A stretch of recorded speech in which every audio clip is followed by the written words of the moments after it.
ये चूंकि हम पास्ट की बात कर रहे हैं, पास्ट इंडेफिनिट टेंस, इसीलिए यहाँ पे जो वर्ब आता है वो पास्ट इंडेफिनिट मतलब जो पास्ट फॉर्म है, यानी कि वर्ब का सेकंड फॉर्म, ये वो आएगा।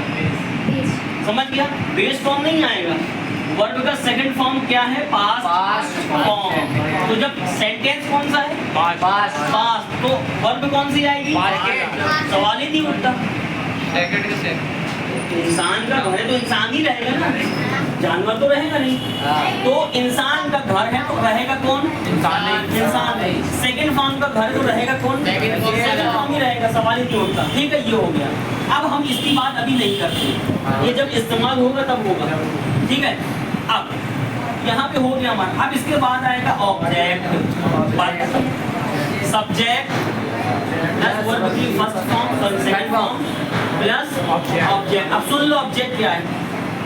सब्जेक्ट वो हम जिसके बारे में बात कर रहे हैं, वर्ब वो है जिसके बारे में हम बता रहे हैं कि वो ये काम कर रहा है, कि वो काम कर रहा है, कि ये काम कर रहा है, कि ये काम कर रहा है। कौन सा वाला काम कर रहा है? खा रहा है, पी रहा है, रो रहा है, बात समझ में आ गई? ये वहाँ पर वो आएगा। अब रही बात ऑब्जेक्ट की, ऑब्जेक्ट क्या है? ये खा तो रहा है और तुम खा रहे हो। अब सवाल तो क्या खा रहे हो? क्या खा रहे हो? खाना तो ठीक है, लेकिन बिरयानी खा रहे हो, पुलाव खा रहे हो, मतलब चीज। हम मार रहे हैं, कहाँ मार रहे हैं? दीवार को मार रहे हैं। तो मार कौन रहा है? हम क्या कर रहे हैं? मेरा क्या, मैं क्या हो गया? First form subject. मैं कौन हो गया? सब्जेक्ट। क्या कर रहा हूँ मैं? तो मारना क्या हो गया? किसको मार रहे हैं? दीवार बन जाएगी ऑब्जेक्ट। बात समझ में आ गई?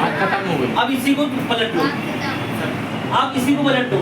मैं लिख रहा हूँ या मैं कॉपी में लिख रहा हूँ या मैं पेन से लिख रहा हूँ। ठीक है, और लिख कौन रहा है? क्या कर रहे हैं? तो मैं क्या हो गया? ये क्या हो गया? वर्ब हो गया। किससे लिख रहे हैं? ये ऑब्जेक्ट।